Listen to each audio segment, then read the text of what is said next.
Hello दोस्तों, आज हम स्टार्ट करते हैं PS BEd first year mathematics के लिए सेकंड ईयर सेकंड पेपर जो कि कैलकुलस है। आज हम करेंगे 2015 के क्वेश्चन। ठीक है, तो सबसे पहले क्वेश्चन नंबर फर्स्ट क्या है? वियुक्त बिंदु या कॉन्जुगेट पॉइंट किससे कहते हैं? वियुक्त बिंदु और कॉन्जुगेट पॉइंट किससे कहते हैं, इसके अपने को डेफिनेशन लिखनी है। ठीक है, तो वियुक्त बिंदु क्या होता है? यदि वक्र पर कोई बिंदु यदि वक्र पर कोई बिंदु इस प्रकार यदि वक्र पर कोई बिंदु इस प्रकार हो कि जिससे निकट वक्र का कोई वास्तविक बिंदु जिसके निकट वक्र का कोई वास्तविक बिंदु स्थित न हो तो ऐसे बिंदु को क्या कहते हैं? वियुक्त बिंदु कहते हैं।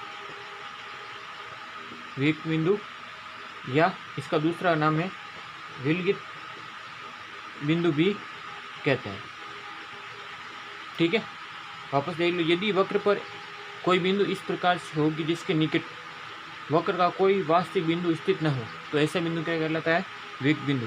जैसे अपने पास कोई ये इस प्रकार से डायग्राम है, एक्स और वाई, ये वक्र है। ठीक है, ये इस प्रकार से कोई वक्र है। ठीक है, इस वक्र के पास कोई एक ऐसा बिंदु है, इसको मान लो पी।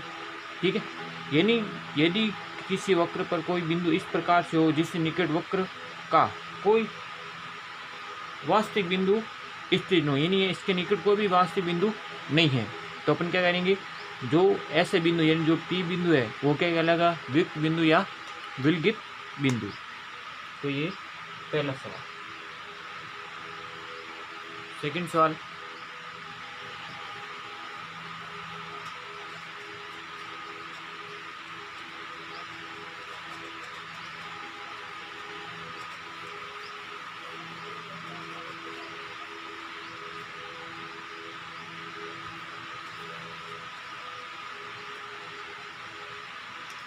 क्वेश्चन नंबर सेकंड क्या कह रहा है? क्वेश्चन नंबर सेकंड कह रहा है कि वाई एक्स के समांतर वक्रता जीवा की लंबाई ज्ञात करने का वक्रता जीवा की लंबाई ज्ञात करने का सूत्र लिखिए। ये सेकंड सवाल है। ठीक है, यानी वाई एक्स के समांतर वक्रता जीवा की लंबाई ज्ञात करने का सूत्र लिखिए। अब इसके लिए जो सूत्र होता है तो उस पर क्वेश्चन भी आते हैं। तो इसके लिए सूत्र होता है 2 रो कोस साई। ठीक है, और जहाँ पे कोस साई, ठीक है, जहाँ पे कोस साई क्या होता है? कोस साई को लिखते हैं 1/√1 + y1 स्क्वायर। यहाँ पे y1 कई बुक में y डैश भी लिखा हुआ है। ठीक है, तो दोनों सेम ही है, y1 और y डैश। ठीक है, और इसको विस्तार पूर्वक लिखते हैं तो इसका विस्तार पूर्वक रो का मान होता है, ये होता है 1 + y डैश स्क्वायर की पावर 3/2 अपॉन क्या हो जाएगा? y double dash into cos Sai का मान हमारे पास है 1 + y डैश स्क्वायर। ठीक है, इस प्रकार अपने पास आंसर क्या हो जाएगा? 2, यहाँ पर 1 नहीं है, 2 × 1 + y डैश स्क्वायर अपॉन क्या हो जाएगा? y double dash. ये क्या हो जाएगा? वाई एक्स के समांतर वक्रता जीवा ज्ञात करने का सूत्र। ठीक है, यानी वक्रता जीवा की लंबाई ज्ञात करने का सूत्र है वाई एक्स के समांतर। इसी प्रकार एक्स एक्स के समांतर यहाँ पे क्या हो जाएगा? कॉस साई की जगह क्या हो जाएगा? साइन आ जाएगा। ठीक है, ये आपके दूसरा सवाल।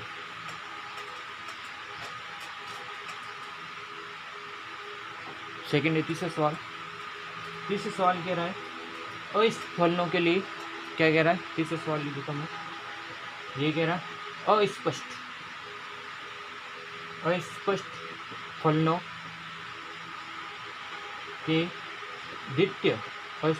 के द्वितीय अवकल गुणांक, द्वितीय अवकल गुणांक ज्ञात करने का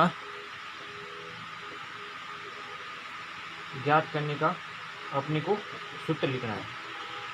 ठीक है, यानी अस्पष्ट फलनों के द्वितीय अवकलन ज्ञात करने के अपन क्या लिखना है, सूत्र लिखना है। ठीक है, तो अब देखो सबसे पहले अपने को पता होना चाहिए कि अस्पष्ट फलन होते क्या है। ठीक है, तो थोड़ा सा मैं आपको बता देता हूँ अस्पष्ट फलनों के बारे में। ठीक है, अस्पष्ट फलन क्या होता है, ऐसे फलन। ठीक है, इन अस्पष्ट फलन क्या होता है, ऐसे फलन जिसमें से अपन कह सकते हैं अस्पष्ट फलन वे फलन जिसमें संबंध, वे फलन जिसमें संबंध f ऑफ x, y बराबर c से y का मान x के स्पष्ट फलन के रूप में, स्पष्ट फलन के रूप में प्राप्त नहीं किया जा सके, तो ऐसे फलन क्या कहलाते हैं, अस्पष्ट फलन। यानी कोई संबंध दे रहा है अपने पास f x, y बराबर अगर c दे रखा है। ठीक है, जिससे y का मान x के स्पष्ट फलन के रूप में अपने प्राप्त नहीं किया जा सकता है, तो ऐसे फलन क्या कहलाता है, अस्पष्ट फलन। अपने को ये नहीं पूछा, अपने को पूछा द्वितीय अवकलन गुणांक अपने को क्या करना है, इसके ज्ञात करने के अपने क्या लिखना है, सूत्र लिखना है। तो द्वितीय अवकलन ज्ञात करने का सूत्र मैं बता रहा हूँ, इसको लिखते हैं d square y upon d x square. इसका सूत्र होता है minus q square r minus 2p q s plus p square t बटा ये हो जाएगा क्यू क्यू। ये होता है द्वितीय अवकलन ज्ञात करने का सूत्र। ठीक है, और इसके साथ मैं बता देता हूँ यहाँ पे p क्या होता है, जहाँ p होता है d f upon d x, q d f upon d y. ठीक है, ये क्यू है। इसी प्रकार नेक्स्ट है आपके आर, ये हो जाएगा d square f upon d x square. S क्या हो जाएगा अपने पास, ये हो जाएगा d square f upon d x d y. और टी अपने पास हो जाएगा d square f upon d y square. ठीक है, तो ये होता अपने पास द्वितीय अवकलन गुणांक ज्ञात करने का सूत्र, minus q square r minus 2p q s plus p square t बटा क्यू क्यू, जहाँ पे p ये है, q r s और t। इसके साथ में ये बता देता हूँ कि ये तो द्वितीय अवकलन गुणांक। ठीक है, अगर आपको बोले कि प्राथमिक अवकलन गुणांक क्या होता है, तो प्राथमिक अवकलन गुणांक यहाँ बता देता हूँ मैं। प्राथमिक अवकलन गुणांक ये होता है d y upon d x बराबर होता है माइनस पी अपॉन क्यू। ये होता है प्राथमिक अवकलन गुणांक। इसको क्या कहते हैं, प्राथमिक अवकल गुणांक, इसका ध्यान रखें। ठीक है, ये होता है प्राथमिक अवकल गुणांक। तो ये आपके प्लीज सकते। ठीक है,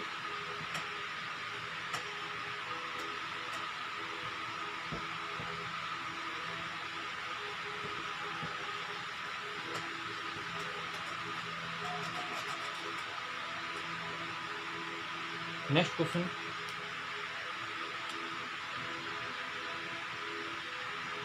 क्वेश्चन, चौथा है। चौथा कह रहा है कि फलन f ऑफ x, y के चरम मान f ऑफ a, b होने के लिए आवश्यक प्रतिबंध लिखिए। ठीक है, यानी चरम मान के लिए अपने को क्या है, चरम मान की कसौटी लिखनी है, जैसे कि हमने पिछले सवाल में भी किया था, पिछले दोनों पेपर में किया था। ठीक है, तो इसका ध्यान रखना।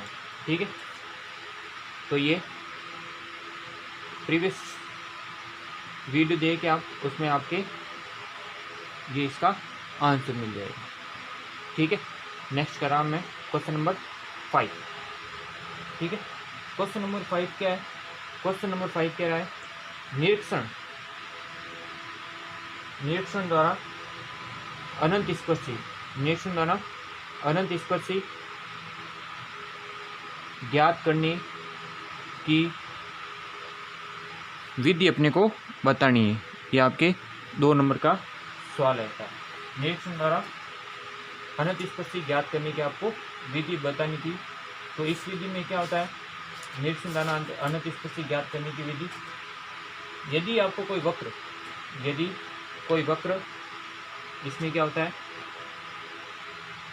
यदि कोई वक्र, यदि वक्र के समीकरण, यदि वक्र के समीकरण अगर आपको निम्न रूप में दे रखा है, किस रूप में, fn प्लस fn माइनस 2 बराबर 0, fn प्लस fn माइनस 2 बराबर 0, अगर इस रूप में अगर कोई समीकरण दे रखा है तो fn में n घात, fn में n घात तथा इससे कम घात के पद, इससे कम घात के पद तथा fn माइनस 2 में n माइनस 2 घात तथा इससे कम घात के पद, इससे कम घात के पद, कम घात के पद, ठीक है।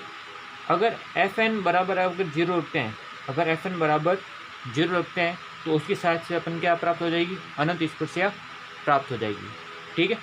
तो इसमें क्या होता है, यदि वक्र के समीकरण fn प्लस fn माइनस 2 बराबर 0 के रूप में दिया गया है तो n घात तथा इससे कम घात के पद तथा n माइनस 2 घात तथा इससे कम घात के पद, कम घात के पद में अगर आपका fn बराबर अगर 0 रखते हैं, यदि fn बराबर अगर 0 रखते हैं तो आपको उस समीकरण की क्या हो जाएगी, अनंत स्पर्शिया प्राप्त हो जाएगी, ठीक है। इन fn बराबर अगर 0 रखते हैं तो अपने को अनंत स्पर्शिया प्राप्त हो जाएगी। ये इसका क्या हो जाएगा, ज्ञात करने की विधि, ठीक है। ज्ञात के क्वेश्चन नंबर 5। नेक्स्ट है क्वेश्चन नंबर 6।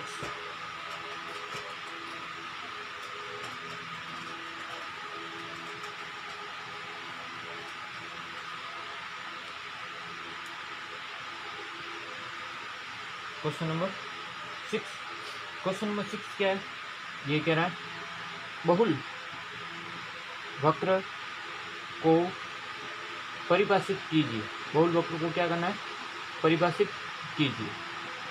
ये आपके अगला सवाल है कि आपको बहुल वक्र को परिभाषित करना है, ठीक है। ये आपके उसी चैप्टर में जहाँ से आया था वियुक्त बिंदु वाला सवाल। तो बहुल वक्र को परिभाषित करना है। तो बहुल वक्र क्या होता है, देखो इसका नाम से ही पता चलता है बहुल वक्र। इसको अगर इंग्लिश में मिलते इसको क्या आता है, मल्टीपल पॉइंट, ठीक है, मल्टीपल पॉइंट कर्व। अब इसकी अपने को परिभाषा लिखनी है।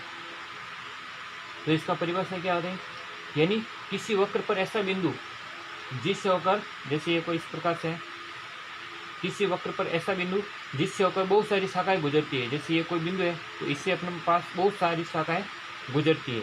तो ये जो वाला बिंदु है ये क्या कहलाएगा, बहुल वक्र, ठीक है, बहुल वक्र बिंदु कहलाएगा, ठीक है। बहुल वक्र या कह सकते हैं बहुल वक्र बिंदु, इसको यहाँ पे बिंदु निश्चित देते हैं। बहुल वक्र बिंदु को परिभाषा नहीं, वह बिंदु जहाँ से बहुत सारी शाखाएं निकलती हो।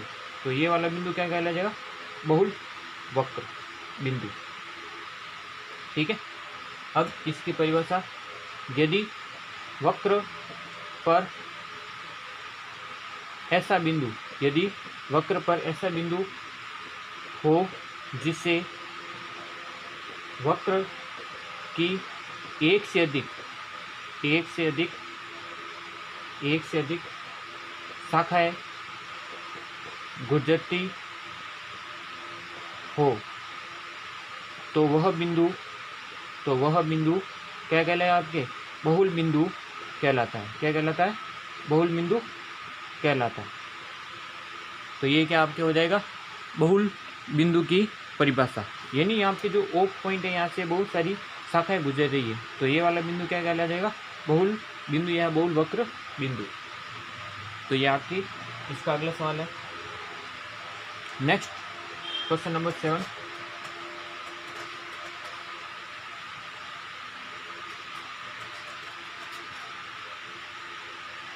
क्वेश्चन नंबर 7 क्या कह रहा है कि सिद्ध कीजिए कि, क्या कह रहा है, सिद्ध कीजिए, ठीक है, सिद्ध कीजिए कि बीटा m, n बराबर होता है beta n, m। Beta m, n बराबर होता है बीटा n, m, ठीक है।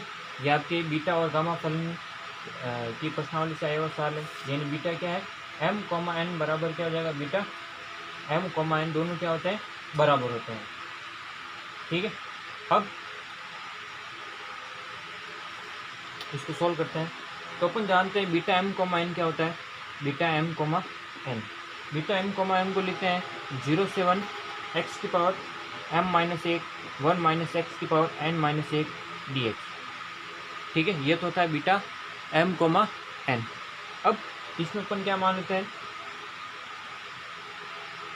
यदि x बराबर 1 माइनस वाई रखने पर, यदि x बराबर अगर 1 माइनस वाई रखते हैं तो अपने पास क्या प्राप्त होता है, तो देखो dx बराबर क्या हो जाएगा, माइनस dy हो जाएगा।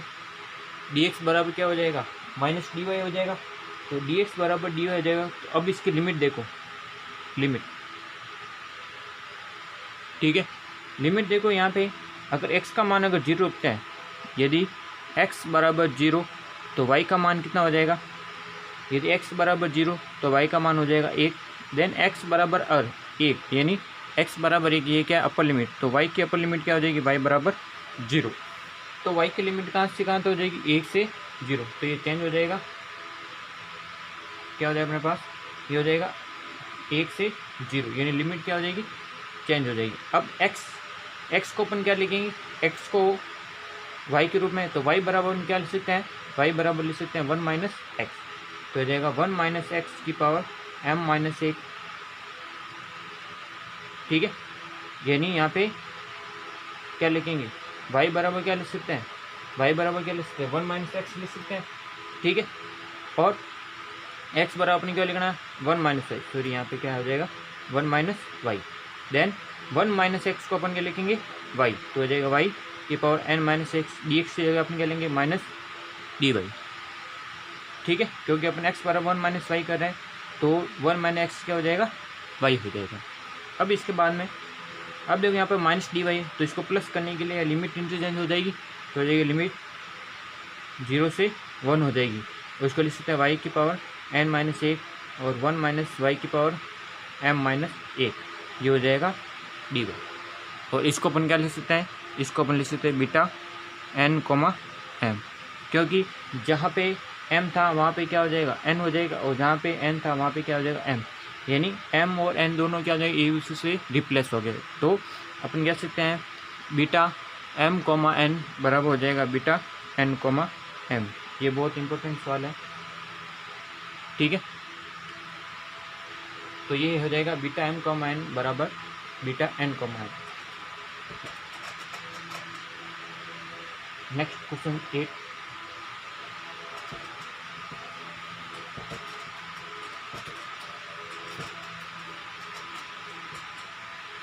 Question number 8। क्वेश्चन नंबर 8 क्या कह रहा है, यदि वक्र p बराबर f ऑफ r, p बराबर f ऑफ r के लिए, p बराबर f ऑफ r के लिए r बराबर r1 व r बराबर r2 के मध्य चाप की लंबाई, के मध्य चाप की लंबाई, ठीक है, चाप की लंबाई लिखिए। यानी इसका अपने को क्या लिखना है, सूत्र। इस सारे पेपर में बहुत सारे सूत्र के क्वेश्चन आए हैं, तो इनको भी ध्यान रखना। तो चाप की लंबाई अपने को इसका सूत्र लिखना है, चाप की लंबाई लिखनी है। यदि वक्र आपको p बराबर f ऑफ r दे रखा है, तो r बराबर r1 से लेकर r बराबर r2, तो इसके लिए चाप की लंबाई को प्रतिस्थापित करते हैं f, ठीक है।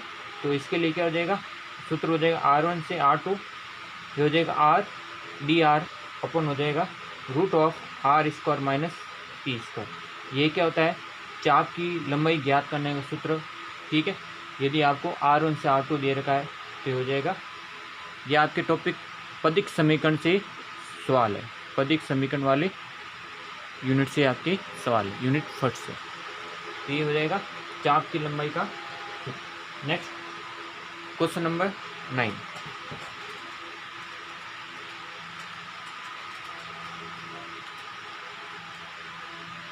Question number 9। क्वेश्चन नंबर 9 क्या कह रहा है, आपको मान ज्ञात करना है 0 से पाई, 0 से a साइन थीटा, 0 से पाई, 0 से a sine theta, r d theta D R.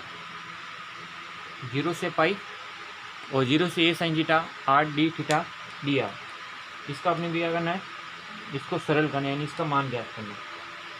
अब इसमें देखो दो कोण हैं, पहले वाले पेपर में क्या था, x और y आया था। अब इस वाले पेपर में क्या है, एक तो r आया है और एक d थीटा।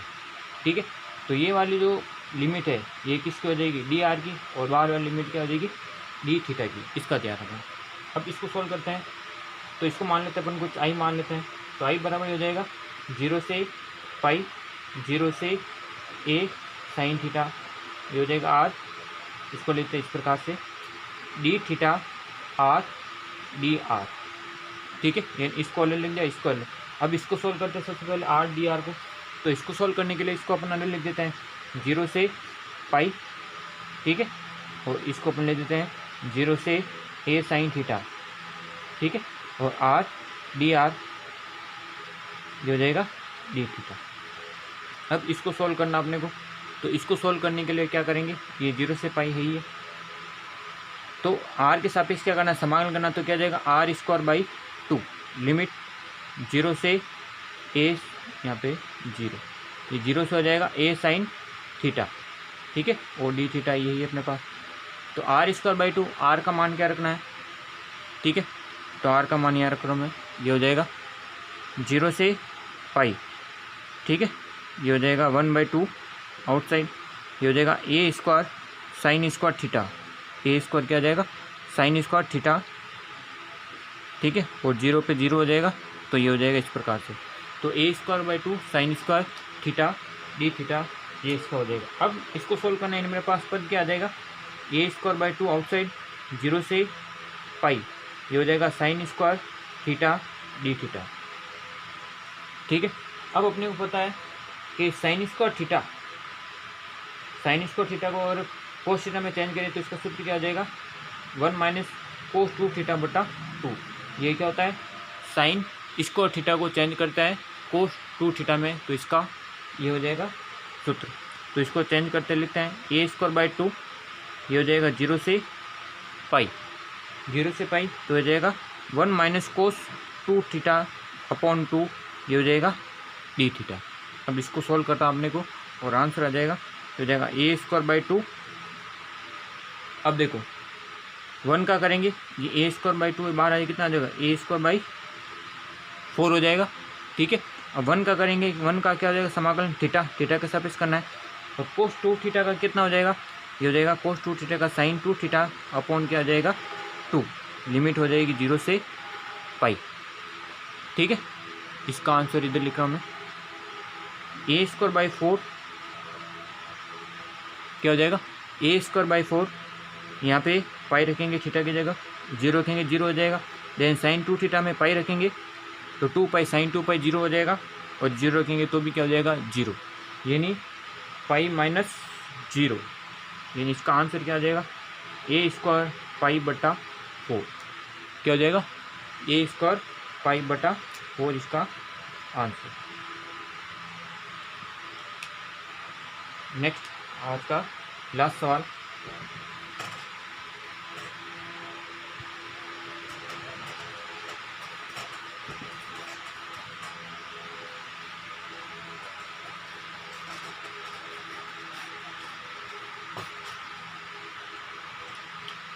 आज का लास्ट सवाल क्वेश्चन नंबर 10। क्वेश्चन नंबर 10 क्या है कि निम्न द्विसमाकलन का क्रम परिवर्तन करना है। क्या करना है, क्रम परिवर्तित कीजिए। ठीक है, क्या करना है, क्रम परिवर्तित करना है। समाकलन आपको दे रखा है 0 से इन्फिनिटी 0 से x f of x, y dy। ठीक है, f ऑफ dx और dy। तो बाहर वाली लिमिट y की और अंदर वाली लिमिट x की। या आप ऐसा करके इसको ध्यान रखना, क्योंकि इसका एक सवाल पक्का आता है। अब देखो इसको कैसे सोल्व करते हैं। सबसे पहले लिमिट देख लो, y की लिमिट। ठीक है, सबसे पहले जो भी लिमिट दे रखी है वो आप एक साइड लिख लो 0 to x। इसी प्रकार x की लिमिट क्या हो जाएगी, x की लिमिट हो जाएगी 0 to इन्फिनिटी। ठीक है, अपने को क्या करना है, सवाल कह रहा है क्रम परिवर्तित कीजिए। क्या करना है, क्रम परिवर्तित। अब देखो इसको अगर समाकलन क्षेत्र अगर इसका प्राप्त करते हैं, समाकलन क्षेत्र अगर इसका प्राप्त करते हैं तो अपने को पता है क्या दे रखा है, एक यहाँ से प्राप्त हो रहा है y बराबर 0 और y बराबर x। यानी y बराबर क्या x है, यानी x बराबर y। x बराबर y के लिए क्या हो जाएगा, आप इस प्रकार से डायग्राम बनेगा। यहाँ पे x है और यहाँ पे y।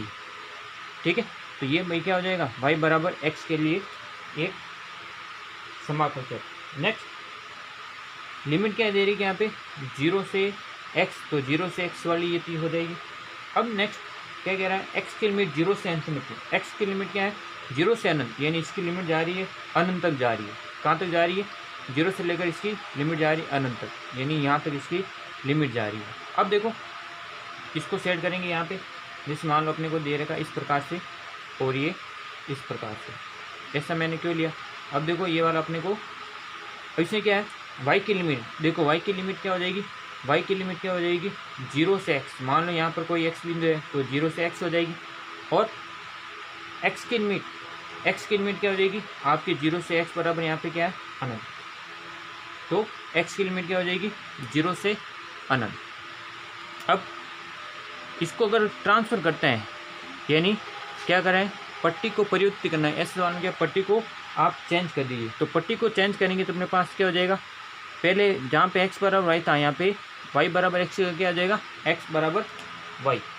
और दूसरा क्या हो जाएगा, ये पट्टी आपकी चेंज हो जाएगी इस प्रकार से, ये इस प्रकार से।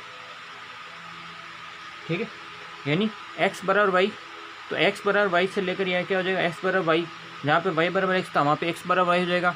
और x बराबर क्या हो जाएगा अनंत, क्योंकि ये ड्रॉ कहाँ तक जा रहा है, x बराबर अनंत। तो x की लिमिट हो जाएगी अब चेंज y टू अनंत, और जो y की लिमिट हो जाएगी, ठीक है, y की लिमिट अब की बार कहाँ से कहाँ आ जाएगी, y की लिमिट हो जाएगी y बराबर 0 से लेकर y बराबर अनंत तक, y बराबर 0 से लेकर y बराबर अनंत तक। अब देखो तो इसका आंसर क्या हो जाएगा, इसका आंसर हो जाएगा, इसका आंसर क्रम परिवर्तित करने के बाद, ठीक है, क्रम परिवर्तित करने के बाद ये हो जाएगा y बराबर 0 टू हो जाएगा इन्फिनिटी, x बराबर हो जाएगा y टू अनंत, x बराबर y टू अनंत, ये हो जाएगा f x, y।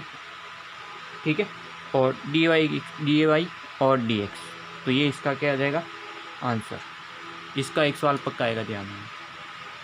ठीक है, तो आज के लिए इतना ही। ठीक है, अगर वीडियो अच्छा लगे तो लाइक कीजिए और इसको ज़्यादा से ज़्यादा क्या करिए, शेयर करिए। धन्यवाद।